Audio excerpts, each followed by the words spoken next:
مرد جو ہے اگر سنت کے مطابق بال بڑھانا چاہے تو کندھوں تک بڑھا سکتا ہے، اور آدھی گدی تک رکھنا بھی سنت ہے، کان کی لو تک رکھنا بھی سنت کریمہ ہے، اور اس کو مردوں کے لیے زلفیں کہا جاتا ہے، زلف رکھنا۔ اب وہ بچہ کویسچن کر رہا ہے اگر ماں باپ زلفیں رکھنے سے منع کریں تو بچوں کو اطاعت کرنی چاہیے یا نہیں کرنی چاہیے؟ دیکھیں، اس میں بالکل ماں باپ کی اطاعت کرنا واجب ہوگی، کیونکہ زلفیں اگرچہ اس کی نسبت نبی کریم صلی اللہ علیہ وسلم سے ہے، لیکن یہ سرکار نے بطور عبادت نہیں اپنائی تھی چیزیں، یہ بطور عادت تھیں۔ یہ میں نے پڑھا ہے کہ جب سرکار مکے میں تھے تو وہاں چونکہ کفار قریش بیچ کی مانگ نکالتے تھے، تو رحمت کونین صلی اللہ علیہ وسلم نے ان کی مخالفت کرتے ہوئے بالکل سیدھے بال بنائے بغیر مانگ کے۔ پھر جب مدینہ منورہ تشریف لائے تو یہاں یہود کو سیدھے بال بناتے ہوئے دیکھا، تو ان کی مخالفت کرتے ہوئے رحمت کونین صلی اللہ علیہ وسلم نے بیچ کی مانگ نکالی۔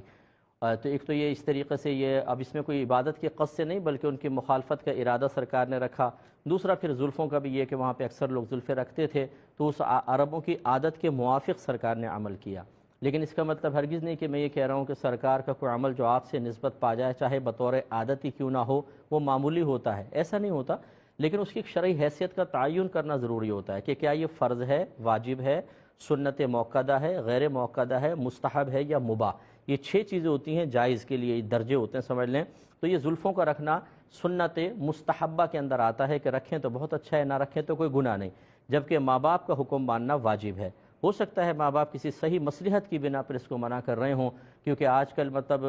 بہت سے امور ایسے ہوتے ہیں جو ہمیں دنیا کے لیے اختیار کرنے پڑتے ہیں، اس سے ہماری طبیعت میں، ہماری کیفیات کے اندر، ہمارے معاملات میں ایک احساس کمتری سے خود اعتمادی کہہ لیں اس کو کہ پیدا ہوتی ہے، اور پھر بہت سارے امور کا بھی بہرحال لحاظ رکھنا ہوتا ہے۔ کسی صحیح مصلحت کی بنا پر اگر ماں باپ منع کر رہے ہیں تو ان کو فالو کرنا چاہیے، کیونکہ ماں باپ کا حکم ماننا لازم ہوتا ہے۔ تو اس لیے نہ رکھیں بہتر ہے، یا پیار محبت سے سمجھائیں، وہ راضی ہو جائیں پھر ضرور آپ رکھ لیجئے۔